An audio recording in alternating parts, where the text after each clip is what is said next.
So disebabkan tu darah keluar mencurah-curah dari hidung dan mulutnya. Tidak cukup dengan tu, mereka mencucuk api lilin ke muka dan matanya. Minyak dicurahkan pada kaki, ketiak dan perut dan kemudian dihidupkan api.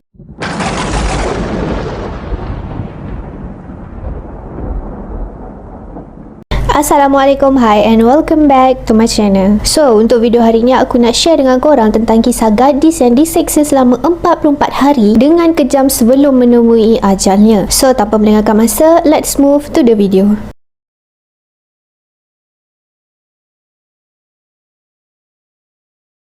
Junko Furuta merupakan seorang pelajar sekolah tinggi di Yashio Minami yang berusia 16 tahun. Dia dilahirkan di Misato, Saitama, Jepun dan merupakan seorang pelajar yang digilai ramai di sekolahnya kerana kecantikan yang dimilikinya. Tapi dengan kecantikan dia tu tak menjanjikan yang dia disayangi ramai. Sebaliknya, geng-geng samseng yang ada dekat sekolah tu pandang rendah terhadap Furuta sebab Furuta ni gadis yang suci daripada minuman keras, rokok dan dadah. Salah seorang remaja samseng tersebut adalah Hiroshi Miyano. Tapi walaupun dia ni pandang rendah pada Furuta, Hiroshi ni sebenarnya dah lama pendam rasa cinta pada Furuta ni. Tapi sayangnya cinta dia ni dah ditolak oleh Furuta sebab Furuta ni tak nak terlibat dalam sebarang hubungan cinta. Dan semestinya Hiroshi ni rasa tak puas hati sebab Furuta ni tolak cinta dia. Tapi nak buat macam mana, hidup kena diteruskan. Salah satu sebab kenapa Furuta tolak cinta Hiroshi ni sebab Hiroshi ni ada pertalian dengan kumpulan Yakuza, iaitu kumpulan gangster terbesar di Jepun.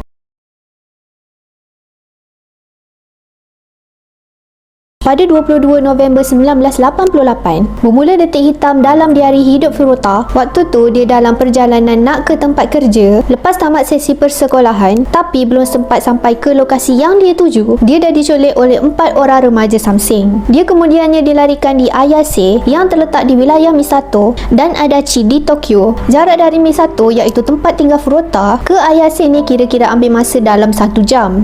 Sampai je di Ayase, Furuta ni dah disembunyikan di dalam sebuah rumah, di mana rumah ni juga milik Minato Nobuharu, iaitu salah seorang penjenayah yang terlibat dalam kes penculikan Furuta. Jadi bagi mengelakkan perbuatan jenayah diorang ni diketahui oleh keluarga Nobuharu, Nobuharu ni dah memperkenalkan Furuta sebagai kekasihnya kepada salah seorang kawannya. Kira-kira 5 hari kemudian, iaitu pada 27 November, ibu bapa Junko Furuta ni dah buat laporan polis tentang kehilangan anak gadis mereka. Bila geng-geng penjenayah didapat tahu yang operasi mencari Furuta tengah dijalankan, so diorang pun paksa Furuta ni untuk buat panggilan pada ibu bapa Furuta ni untuk bagi tahu keluarganya yang dia dalam keadaan baik-baik sahaja. Tak cukup dengan tu, Furuta ni pun dipaksa untuk bagi tahu dekat ibunya supaya operasi mencarinya dihentikan. Pada yang sama, Furuta ni dah diugut oleh geng-geng penjenayah ni kalau Furuta ni cuba untuk melarikan diri, sekumpulan Yakuza akan datang ke rumah Furuta ni dan akan membunuh keluarganya. Jadi demi keselamatan ahli keluarganya, Furuta ni terpaksa ikut arahan penculik-penculik tersebut. Pada korang yang tanya kenapa keluarga Minato Nobuharu ni tak buat report polis, sebenarnya keluarga Minato ni tak berani nak masuk campur dalam hal penculikan Furuta ni sebab diorang tahu pertalian Hiroshi Miyano dengan kumpulan Yakuza. Selain tu, Nobuharu ni merupakan anak yang selalu menyakiti ibu dan bapanya.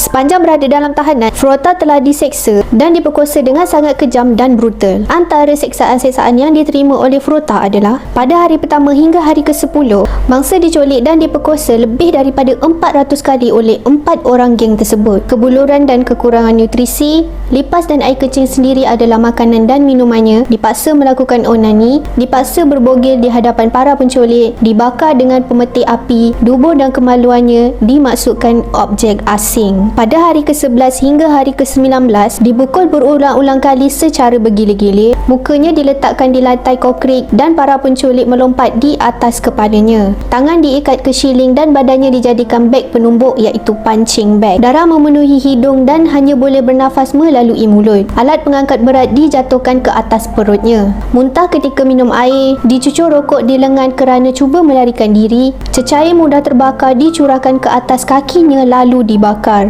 botol dimasukkan di dalam dubur mengakibatkan kecederaan. Pada hari ke-20 hingga hari ke-29, sukar berjalan kerana luka terbakar yang teruk pada kaki, dipukul dengan buluh, duburnya dimasukkan bercun dan kemudian dinyalakan. Tangan dihempap dengan objek berat dan kukunya dipecahkan. Dipukul dengan kayu golf, rokok dicucuk ke dalam kemaluannya, dipukul dengan batang besi berulang kali, dipaksa tidur di balkoni pada musim sejuk. Batang besi pemanggang ayam dimasukkan ke dalam kemaluan dan dubur mengakibatkan pendarahan teruk. Pada hari ke-30 hingga hari ke-39, lilin panas dititiskan di muka, kelopak mata dibakar menggunakan pemeti api, bahagian dadanya dicucuk jarum, mentol lampu yang panas dimasukkan ke dalam kemaluan dan mentol panas tu kemudiannya meletup di dalam kemaluan Frota. Pendarahan teruk pada kemaluan akibat dimasukkan gunting, mengalami kesukaran membuang air kecil, mengambil masa 1 jam untuk turun dan pergi ke tandas kerana mengalami kecederaan yang teruk. Gegenang telinga mengalami kerosakan yang teruk, saiz otak mengecut. Hari ke-40 hingga hari ke-43, merayu kepada penculik untuk membunuh sahaja dirinya. Hari ke-44, penculik bertindak memukul Frota dengan pemberat kerana bengang tewas kepada gadis itu dalam permainan mahjong. So disebabkan tu darah keluar mencurah-curah dari hidung dan mulutnya. Tidak cukup dengan tu, mereka mencucuk api lilin ke muka dan matanya.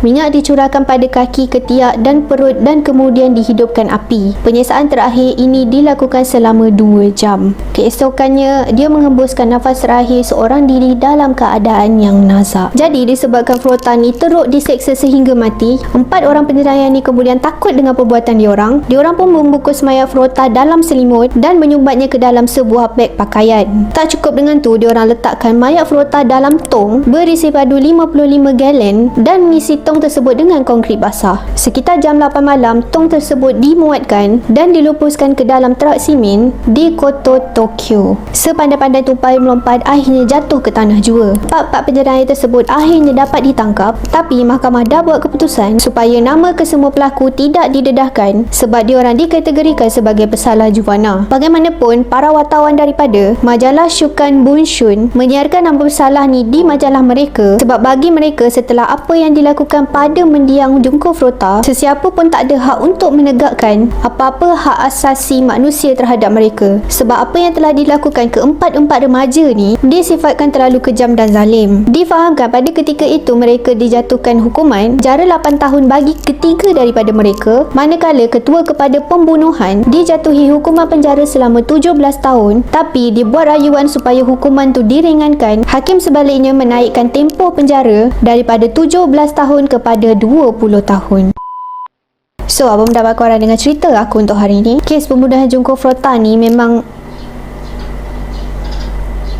sangat kejam dan tak masuk akal. Dan bagi aku, hukuman yang diorang dapat tu macam tak setimpal dengan perbuatan yang dia dah buat pada Junko Frota ni. Apa pendapat korang? So, itu je video untuk hari ni. Don't forget to give this video thumbs up and subscribe, and see you guys on my next video. Bye!